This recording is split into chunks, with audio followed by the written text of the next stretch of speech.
ఇప్పుడు దేశంలోనే అత్యున్నతమైన స్థానం దేశ అధ్యక్షురాలుగా అయిందా? ఆవిడ ఆ సంకల్పం చేయకపోతే అయ్యిండేదా? కాదు కదా.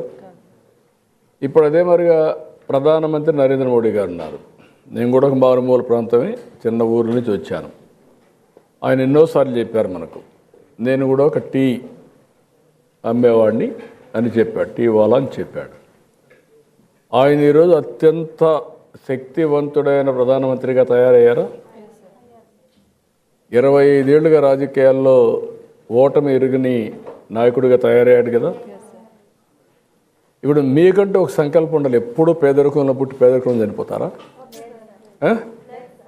మరి ఎట్లా? మీరు మీ కుటుంబం కూడా ఆలోచించి ఇప్పుడు ప్రభుత్వం ఇవ్వాల్సినవన్నీ ఇస్తున్నాం, ఏమేం చేయాలనో వర్కౌట్ చేస్తున్నాం. ఇది వర్కౌట్ చేసిన తర్వాత ఇవన్నీ నేను 5-6 మందితో మాట్లాడుతూ వచ్చాను. ఒక చేనేత ఊరికే కరెంట్ ఇస్తున్నాం, ఉచితంగా ఇస్తున్నాం. మగ్గాన్ని వేస్తే ఒక 25,000 నేతన్న భరోసా కింద ఇస్తున్నాం. ఆ ఇంట్లో ముసలివాళ్ళు ఉంటే పెన్షన్ ఇస్తున్నాం. చదువుకునే పిల్లలుంటే తల్లికి వందనం వస్తూ ఉంది, గ్యాస్ వస్తూ ఉంది. ఇవి వచ్చినప్పుడు మీరు ఇంకా నెక్స్ట్ లెవెల్కి ప్లాన్ చేయాలి కదా. అది ఎంతమంది ప్లాన్ చేస్తున్నారు? ఆలోచన ఎంతమందికి ఉంది ఇక్కడ ఉండే వాళ్ళలో? మెజారిటీకి ఉంది. మీ ఇంట్లో మీ ఆయన మీకు కోఆపరేట్ చేస్తున్నాడా? మీ భర్తలు కానీ ఇంట్లో పిల్లలు కానీ అందరూ కోఆపరేట్ చేస్తున్నారా? 20 ఏళ్లలో మీరు మీ కుటుంబం ఎక్కడుంటుంది చెప్పండి నాకు. ఇప్పుడు ఎక్కడున్నారు, 20 ఏళ్ళలో ఎక్కడ ఉండబోతుంది చెప్పగలుగుతారా? ఊహించుకోగలుగుతారా?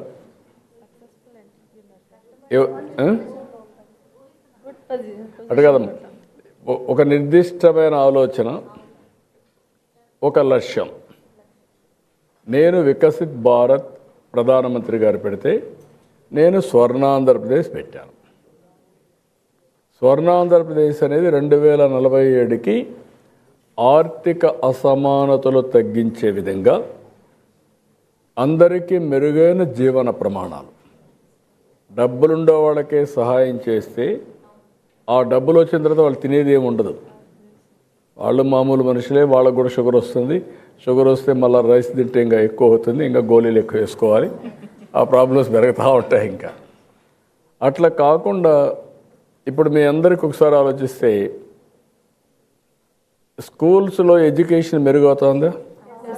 ప్రభుత్వ పాఠశాల అవుతుందా? ఇదైతే మీరు ప్రైవేట్ స్కూల్ పంపించే పని తగ్గిపోతుందా మీ పిల్లల్ని? దానివల్ల మీకు ఆదా అవుతుందా మళ్ళీ? రెండోది మీ ఆరోగ్యం. ప్రతి ఒక్క కుటుంబానికి ఎక్కువ ఖర్చు అయ్యేది ఆరోగ్యానికి, చదువుకి. ఇప్పుడు ఆరోగ్యం కోసం నేను సంజీవిని ప్రాజెక్ట్ తీసుకొస్తున్నాను. సంజీవిని ప్రాజెక్ట్ ఏంటి?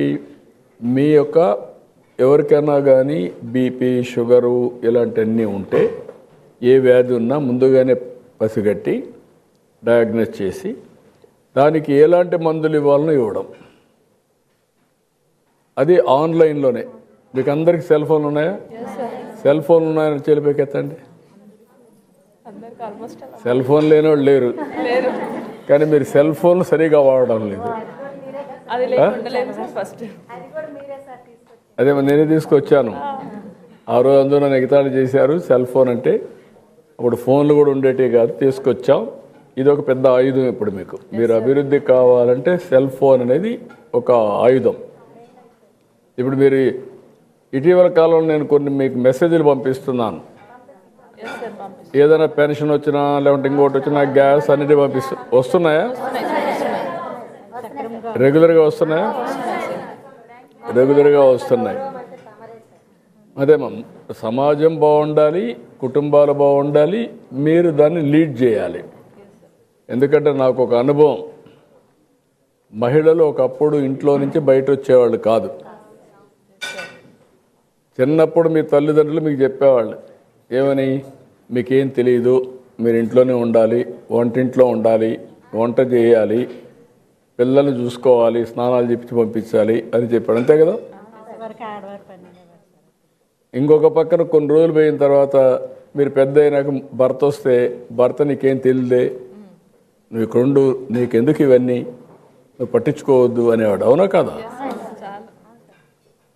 అదే మరి మీరు ముసలి వాళ్ళు అయితే పిల్లలు కూడా మిమ్మల్ని చాలా చులకనగా అనేవాళ్ళ.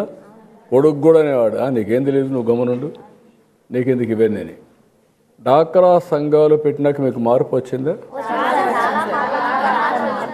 మీకు గుర్తింపు వచ్చిందా? రెండోది, మీ భర్త కంటే సమానంగా కానీ ఎక్కువ కానీ మీరు డబ్బులు సంపాదించే పరిస్థితికి వచ్చారా? ఎంతమంది భర్తల కంటే ఎక్కువ డబ్బులు సంపాదించారు తెలిపేకతండి. ఖజానా ఓకే, ట్రెజరీ మీ చేతుల్లో ఉంది. ఇప్పుడు ఇది 25-30 ఏళ్ళలో మార్పు వచ్చింది కదా. ఇప్పుడు నెక్స్ట్ లెవెల్ పోవడానికి నేను ఆలోచిస్తున్నా. మీ ద్వారా, మహిళల ద్వారా సమాజం మారాలి, పెను మార్పు తీసుకురావాలి. మీలో ఒక ఆలోచన ఉంది, దాన్ని మీరు చెప్పాలి నాకు, కరెక్ట్ అవరా కాదని. ఎన్ని పనులు చేసినా మంచి చెడ కంటే తాత్కాలికంగా బెనిఫిట్ వస్తే వెళ్ళిపోతూ ఉంటారు మీరు. అవునా? నాకు తెలియదమ్మా. ఇప్పుడు ఉదాహరణకు నేను సంఘాలు పెట్టాను. సంఘాలు పెట్టినాక మీకు చైతన్యం వచ్చింది. చైతన్యం వస్తే ఒకసారి మీరు ఏం చేస్తున్నారంటే, ఆ చైతన్యంతో ఈసారి ఎలక్షన్లో వీళ్ళకి ఓటేస్తే మనకు 10 రూపాయలు ఎక్కువ ఇస్తాడంటే మీరు ఓటేసేస్తున్నారు. ఏంటంటే అంటే నేను ఎందుకు వాస్తవంగా మాట్లాడుతున్నా, మీరు కూడా ఆత్మవిమర్శ చేసుకోవాలి. ఎందుకు ఆ విషయం కూడా మిమ్మల్ని అడిగేది ఎందుకు అడుగుతున్నానంటే, ఏ రాజకీయ నాయకుడు ఇంట్లో నుంచి డబ్బులు తేడు కదా, సంపాదిస్తున్నారు వీళ్ళు వ్యాపారాలు చేసి, లేదు కదా. రెండోది, మీకు ఇచ్చే డబ్బులు లంచమే కదా. ఎలక్షన్లో 2000 ఇస్తారు. 2000 ఇచ్చిన దానికి 2 లక్షల రూపాయలు ఆయన కలెక్ట్ చేసుకుంటాడు, అంతే కదా. ఆయన సంపాదించిన దాంట్లో మీకు పీనట్స్ ఇస్తాడు. ఒప్పుకుంటారు దీనికి? ఇది కరెక్ట్ అని వాళ్ళు చేలిపైకి ఎత్తండి. డబ్బులు కలెక్ట్ చేసి మీకు ఇస్తున్నారు, వాళ్ళు 10 రూపాయలు చేస్తే మీకు 1 రూపాయి ఇస్తున్నారు, అంతే కదా. చేలిపైకి ఎత్తండి ఎవరు అంటున్నారు. అందరి అభిప్రాయం అది. ఎందుకు ఎలక్షన్లో మనం డబ్బులు తీసుకోవడం మానేయలేము? ఇచ్చేవాడు ఆత్రత, ఎందుకు మిమ్మల్ని విన్నోవర్ చేయాలి అని. మీరేంటి ఇచ్చాడు కాబట్టి తీసుకోవాలని, అంతే కదా. ఓటు మీరు అటు ఇటు వేస్తున్నారు. అదే ఇచ్చేటప్పుడే మీరు ఒక మాట అడిగారనుకోండి, మేము తీసుకోం, నీకు నీతి లేదు మాకు నీతి ఉంది అని చెప్పగలిగారనుకోండి. ఇప్పుడు నేను నువ్వు ఒకటన్నా ఎంతమంది అన్నారు? నువ్వు తీసుకోలేదు. ఎంతమంది తీసుకోలేదమ్మా? ఎంతమంది గట్టిగా ఉంటారు? ఓకే, రేపు రాబోయే రోజుల్లో మేము ఎవరన్నా డబ్బులు ఆఫర్ చేసినా ఈ రోజు నుంచి మేము చీ కొడతాం, తీసుకోవనేవాడు చేలిపైకెత్తండి. I'm very happy. ఇప్పుడు నేనేమన్నానంటే అమ్మా, మీ డబ్బులు మీకు ఇవ్వడం, అవినీతి ద్వారా సంపాదించిన డబ్బులు మీకు ఇస్తే దానివల్ల ఏమవుతుందంటే సమాజానికి నష్టం, మీకు కూడా భవిష్యత్తులో నష్టం. ఇప్పుడు మీరు 5 ప్రోగ్రాంలు ఇచ్చామన్నాం, 4 పైన ఇచ్చాం, 3 ఇచ్చాం. 4000, 6000, 10,000, 15,000 పింఛన్లు ఇస్తున్నాం. ఎవరైనా మంచానికే పరిమితమై ఉంటే ఎవరో ఒకరు చూసుకోవాలి కాబట్టి వాళ్ళకు 15,000 ఇస్తున్నాం. 15,000 ఇంటూ 5 సంవత్సరాలు 12 నెలలు లెక్కేసుకుంటూ 9 లక్షలు. అవునా? 9 లక్షలు ఇస్తే 2,000 రూపాయలు ఇవ్వకపోతే మా కార్యకర్త వస్తాడు, మా ఎమ్మెల్యే వస్తాడు, సార్ డబ్బులు ఇవ్వకపోతే ఓటేరు అంటే ముందు వీళ్ళే మాట్లాడేస్తూ ఉంటారు. మీలో ఆ మార్పు వచ్చిందనుకోండి, అప్పుడు ఇది జరగదు కదా. దానికి మీరు సిద్ధమా? మార్పుకి నమ్మకమేనా? మీరు ప్రజల్లో టేకప్ చేయగలుగుతారా? మీరు ఇది చేస్తే 4 రెట్లు ఫలితం వస్తుంది. ప్రతి ఒక్కరూ డబ్బులు ఇవ్వకపోతే పని చేయకూడదనే ఆలోచన, డబ్బులు ఇస్తే తప్ప క్లియర్ కాకూడదనే ఇది చేయడం, మిమ్మల్ని కూడా చులకనగా వీళ్ళకి ముందులే ఒక 2,000 ఇచ్చేసి సరిపోతుంది ఎలక్షన్ అప్పుడు, ఇప్పుడు ఎందుకు పోవాలి వీళ్ళ దగ్గరికి, వీళ్ళకి ఎందుకు పనులు చేయాలి అనే ఆలోచన వస్తూ ఉంది. అవునా కదా? రైట్ కూడా ఉండదు.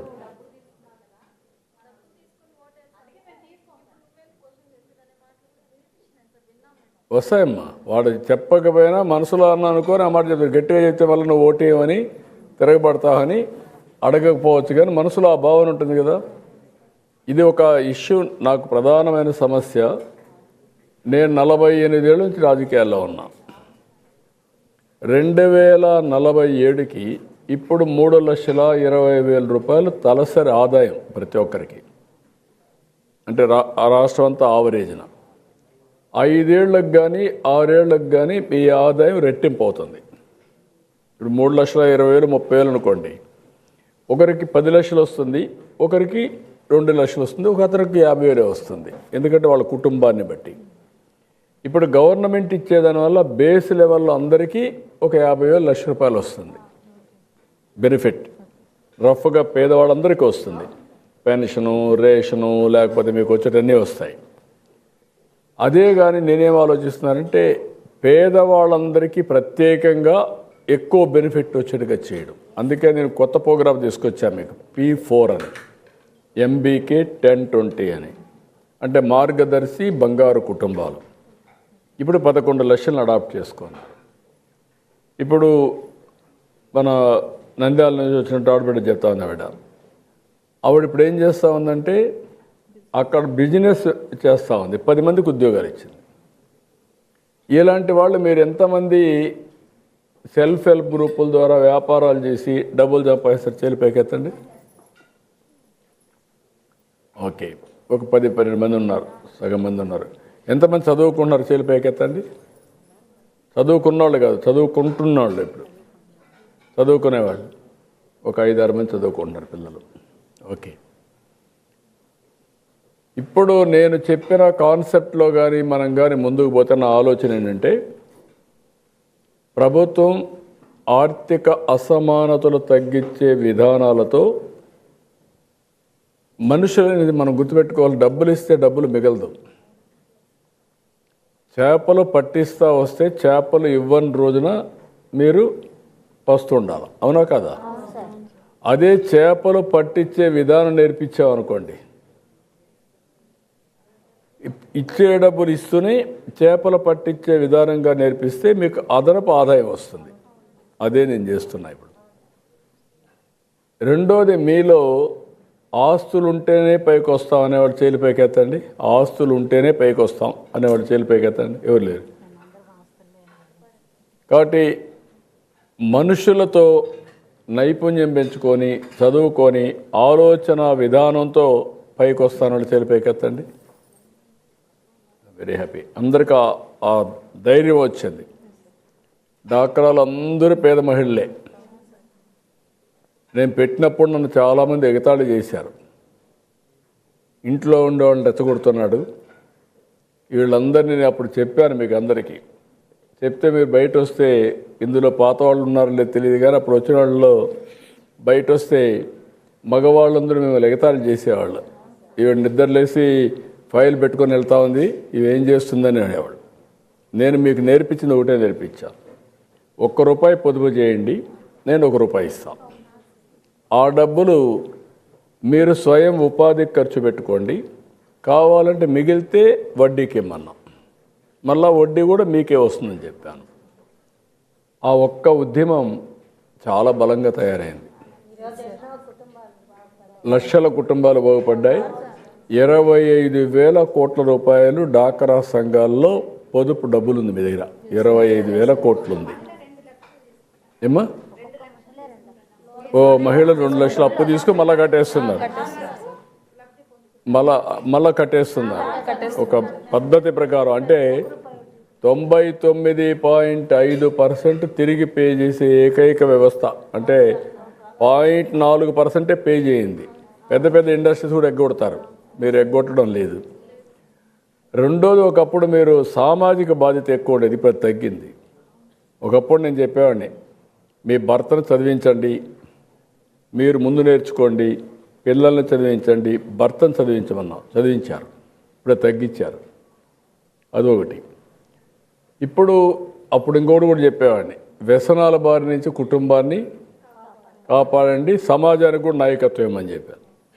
అప్పుడు తాగి ఎవరున్నా కానీ గొడవలు చేస్తే అలాంటి వాళ్ళని ఎట్లా కంట్రోల్ చేయాలని ఇంకొక మాట కూడా చెప్పాను. మీ అందరికీ జ్ఞాపకం ఉందో లేదో, ఇంట్లో గొడవలు ఉంటే భర్త మీ మాట వినకపోతే ఈ డాక్రా సంఘాలు చిట్కాలు నేర్చుకొని ఎట్ట కంట్రోల్ చేయాలో కంట్రోల్ చేయమన్నా, అది కూడా చెప్పాను మీకు. ఎందుకంటే డిఫరెన్స్ కాదు, విడిపోవడం కాదు, మీరు వాళ్ళని మనం అందరం కలిసి పనిచేసే దారిలోకి తెచ్చుకోవడం, మార్చుకోవడం, మంచి కోసం మార్చుకోవడం, అది కూడా చెప్పాను మీకు అందరికీ. ఇప్పుడు నాకేంటంటే మీ అందరితో మొన్న 1 సంవత్సరం ప్రయత్నం చేస్తే 1,00,000 మంది స్వయం ఉపాధిలో మన ఆడబిడ్డ చెప్పినట్టు ఆర్గానిక్ ఇవన్నీ కూడా చేసి ముందుకు పోయారు. నవ్ ఐఎమ్ గోయింగ్ 4,05 లక్షలు ఈ సంవత్సరం. 1 ఫ్యామిలీ 1 ఆంటర్‌ప్రెన్యూర్, 1 డిస్ట్రిక్ట్ 1 ప్రోడక్ట్. దీనికి బ్రాండ్ స్వయం ఏపీ. దీనికి ప్రపంచంలో ఉండే వ్యక్తులందరూ తీసుకుంటాం హాడ్ను. ప్రపంచంలో ఉండే వ్యక్తులందరినీ తీసుకొస్తే ఏజెన్సీని, మార్కెటింగ్, బ్రాండ్, ప్యాకేజింగ్, రెసిపీ అన్నిటికీ అవి తీసుకొస్తే మీరు కానీ అమ్మి లోకల్గా అమ్మడం, జిల్లాల్లో అమ్మడం, రాష్ట్రంలో అమ్మడం, దేశంలో అమ్మడం, విదేశాలకు కూడా అమ్మే పరిస్థితి రావాలి. ఆ స్థాయికి వస్తే ఈజీ అవుతుంది. మీరు ఒకసారి ఇవి కూడా వర్కౌట్ చేయండి. ఇప్పుడు ఇక్కడికి వచ్చినప్పుడు నాకు మీ దగ్గర నుంచి ఏంటంటే ఇది ఒక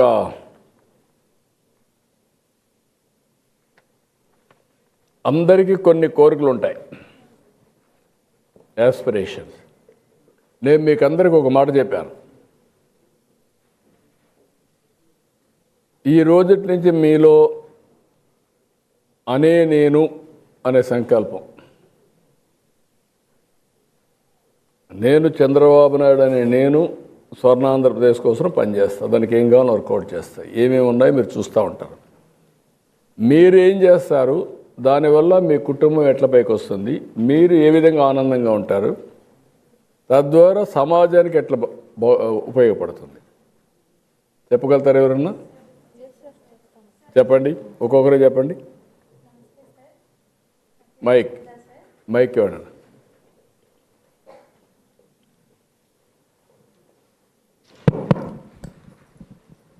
నమస్కారం సార్, నా పేరు వహీదా సార్. నేను వైఎస్ఆర్ జిల్లా పులివెందుల సింహాద్రిపురం మండలం సింహాద్రిపురం గ్రామం నుండి వచ్చాను. నేను సంఘ సభ్యురాల్ని. మాకు ఎస్హెచ్జిలో చాలా skills, marketing skills, business trainings ఇవన్నీ ఇప్పిస్తున్నారు సార్. లాస్ట్ ఇయర్ మాకు SVEP startup villages entrepreneurship programme అని ఒక స్పెషల్ ప్రాజెక్ట్ మొదలైంది. ఇందులో 3 దశలు ఉంటాయి sir. SVEP and MED, OSF, 1 stop facility. MED అంటే micro industries development, entrepreneurship development. అయితే మాకు ఇందులో బనానా మీద స్పెషల్ ప్రాజెక్ట్ ఇచ్చారు సార్ మా డిస్టిక్కి. ఎందుకంటే పంటలు పండించడమే కాకుండా దానికి ప్రోడక్ట్గా మార్చాలి, వాల్యూ అడిషన్ చేయాలి. మనకి 1 ఫ్యామిలీ 1 ఎంటర్‌ప్రెన్యూర్ మీరు ఇచ్చిన స్ఫూర్తితో మేము అదే సంకల్పంతో సిఆర్పిగా నేను అందులో వర్క్ చేస్తున్నాను సార్. ఇందులో ఈ ప్రాజెక్ట్లో 4 మండలాలు మాకు సెలెక్ట్ అయ్యాయి సార్. ఈ 4 మండలాలలో ఎక్కడ ఏమేమి ప్రోడక్ట్స్, అక్కడ ఏమేమి మాకు సోర్సెస్ ఉన్నాయో దాన్ని బేస్ చేసుకుని మేము ఎంటర్‌ప్రెన్యూర్స్ని వాళ్ళకి కావాల్సిన స్కిల్స్ కానివ్వండి, లేదంటే ట్రైనింగ్స్, కస్టమర్తో ఎలా మెలగాలి అనే మెలకువలు మొదట మాకు ట్రైనింగ్ ఇచ్చారు సార్. ఇప్పుడు మేము ఆ 4 మండలాలలో ఇప్పటికీ ఒక 80 మందిని ఎంటర్ప్రైజెస్ పెట్టిస్తున్నాం సార్. మనకి ఎస్విఈపిలో నుండి లోన్స్ వస్తాయండి. అలానే ఓఎస్ఎఫ్ వీళ్ళు కూడా బిజినెస్లు స్టార్ట్ చేపిస్తున్నారు. అదనంగా ఏదైనా మ్యానుఫ్యాక్చరింగ్ యూనిట్లు పెట్టే వాళ్ళకి పిఎంఎఫ్ఎంఈ కానివ్వండి, లేదంటే మనకి స్త్రీనిధి, సిఏఎఫ్, మన ఎస్సీజీల నుండే ఒక్కొక్క సభ్యురానికి ఒక 5 లక్షలు లబ్ధి పొందుతున్నారు సార్. అందరూ 5 లక్షల వరకు లోన్స్ వస్తున్నాయి. ఆ అమౌంట్తో మంచి బిజినెస్ స్టార్ట్ చేయొచ్చు అని అవగాహన ఇస్తున్నాం సార్. మనకు స్త్రీ శక్తి పథకం రాకముందు నేను ఒక సిఆర్పిగా ఉన్నాను సార్. అప్పుడు 2 డేస్కి ఒకసారి ఫీల్డ్కి నెలలో ఒక 15 డేస్ వెళ్ళేదాన్ని, ఎందుకంటే ఛార్జెస్ చాలా ఎక్కువ అయ్యేవి. సోర్స్ మీద మాకు బేసిస్ మీద అమౌంట్ ఇచ్చేవాళ్ళు. కానీ ఆగస్టులో మాకు స్త్రీశక్తి పథకం వచ్చాక ఇంకా ఛార్జెస్ ఏమీ ఉండవు కాబట్టి నేను మంత్లీ ఒక 26 డేస్ డైలీ ఎవ్రీడే ఫీల్డ్కి వెళ్ళానండి.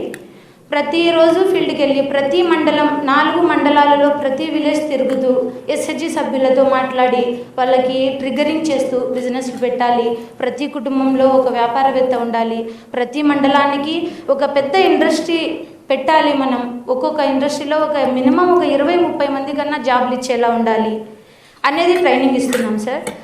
ఆ దిశగా నాకు మంచిగా నేను ప్రతి విలేజ్ తిరుగుతూ బాగా అందరికీ అవగాహన కల్పిస్తున్నందుకు నన్ను మెంటర్గా కూడా ప్రమోట్ చేశారు సార్.